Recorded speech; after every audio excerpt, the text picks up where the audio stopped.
That's fine. So I was thinking about something like this in terms of preparedness.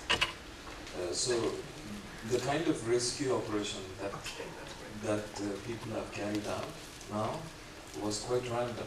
So what the Kerala government can think of is to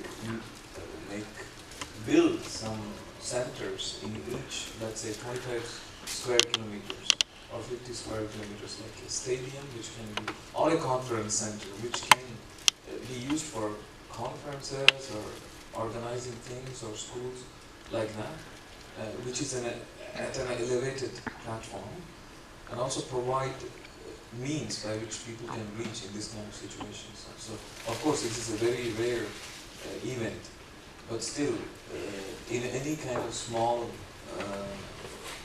situation like this, people can reach. And people can have boats in their homes, which are very cheap, and they can and reach out to these places. And instead, the government can actually reach to these places where it can store food and everything, and people can take it out. That way, I think it can be managed in an organized way. This is what I was thinking. It's very interesting. It's a very interesting session. Ashok, if you want to I come from a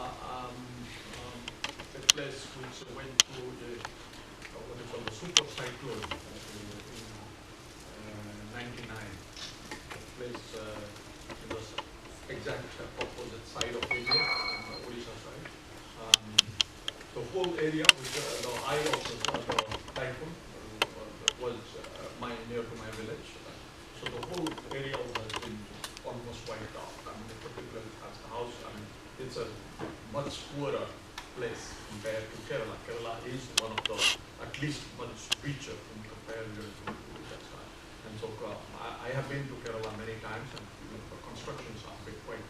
So in my area, it was all as the houses all quite flat, and I could see from Bhubaneswar 70 kilometers, there was nothing there.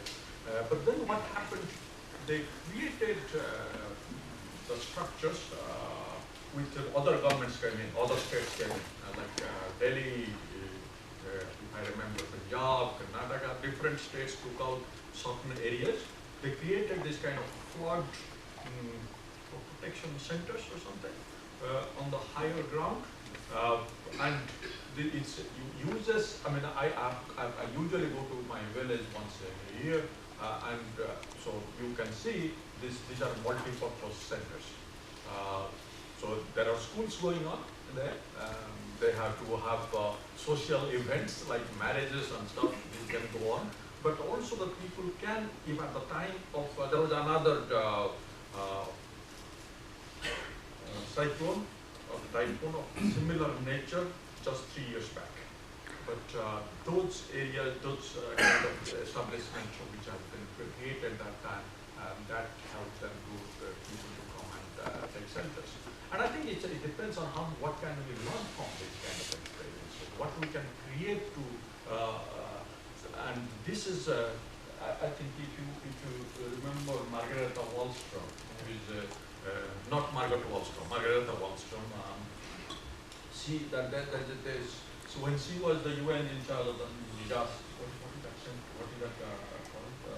She was the Assistant Secretary General of the UN, and she went into do that area and looked for exactly what are the lessons this area has learned because of the natural disasters and preparedness. So take that example for so I think this is somehow, it's, as you said, your Chief Minister has said, this also gives an opportunity to create this kind of establishment, to avoid these sort of situations, not only this sort of situation in the future, but also to create centers which can help education. Of course, Kerala has quite a lot of that kind of structure already, but the Kerala, and also more social capital, which I think Kerala has the most social capital in the country than anywhere else. So I think these are the things, but also it can, get that kind of opportunity from that. Thank you. Thank you for the question.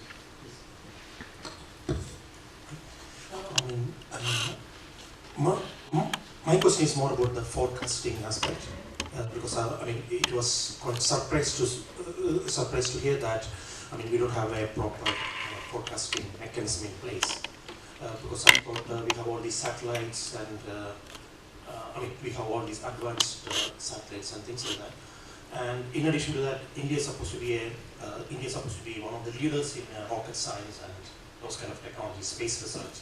So then I'm curious to know whether something has failed in that area, or whether the mechanisms that are in place are not sufficient. Because I mean, it was quite surprising to see that none of these satellites or none of these technologies couldn't forecast a rain of this size. So I would like to hear your views. Perhaps I can comment on this.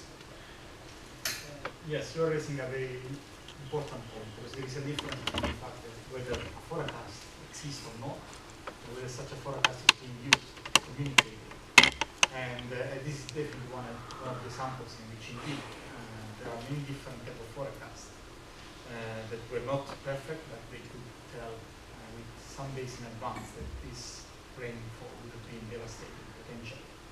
And one of them is even GLOFAS, which is a global flood forecasting.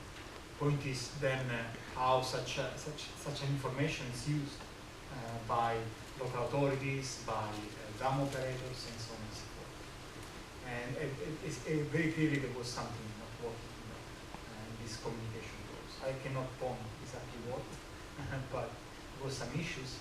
Here again, I think this can be an opportunity to understand how can we make use of such an advancement in technology to reduce the potential losses caused by these extreme events. Can I just ask you a question? How much do you think are we really advanced to say that we can predict the forecast of this magnitude in real time?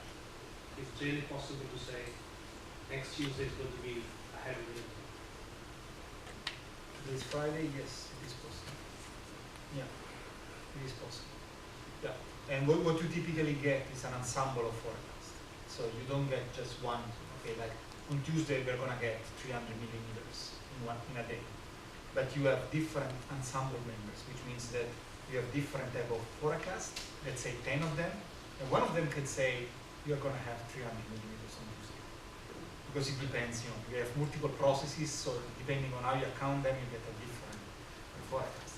Then tomorrow is going to get better.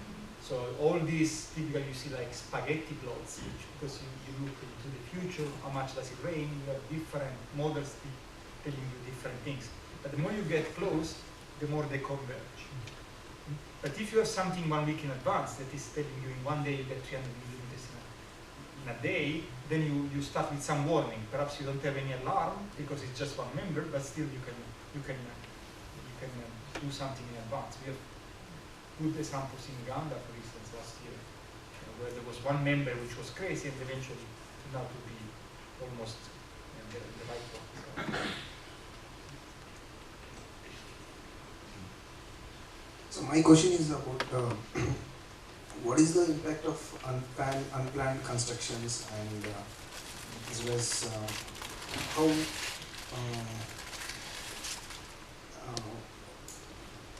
effectively we should forecast the inundation as well. So the question is about forecasting inundation, not only rainfall. And unplanned constructions and the unplanned development of cities as well. Yeah, so not all the organizations is planned everywhere in the world. There are informal settlements, and this is also the case when it comes to India. So the one thing that can be done is to, once again, communicate better what is available, like flood maps. Areas that can be potentially flooded is something that you can get global with one click. It's on the way. Stuff, published, papers published in Nature, they make available flood maps everywhere in the world to a 100 meter resolution. So the information is there. So one way is to help in this sense is to make people aware of being in a floodplain areas, because in this sense you know that something may happen. You don't know when, but you may get prepared, not better prepared for flooding. Perhaps some people are just not even aware whether they live or not in a floodplain area. And then there was the other one, the forecasting. Yeah, the forecasting is not only forecasting the rainfall. Forecasting is also forecasting the amount of water which flows into the river, the cubic meter per second we were speaking about before, which in fact means water levels that then you can project to also get inundation. So this technology is available. The point is whether it is translated to make it a practical use. In some parts it's being used, in others are not. Yes, my point is on the same. We should improve the technologies to communicate the science and forecast to the common people. Yeah. For instance, in Bangladesh, there has been a great progress in terms of communicating early warnings. Like in the 70s, flooding in Bangladesh would kill 1,000 people very easily, dozens of thousand people. And one of the reasons were that even if already at the time there was some forecast, especially for the coastal flooding, this was not communicated. Nowadays, with the radio and other technologies, it has also been part of the education, how to get access to this.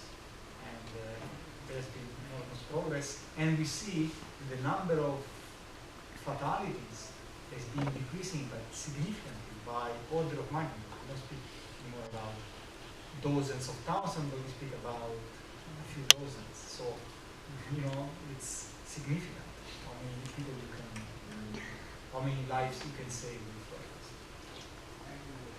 And the problem also comes with the models we use.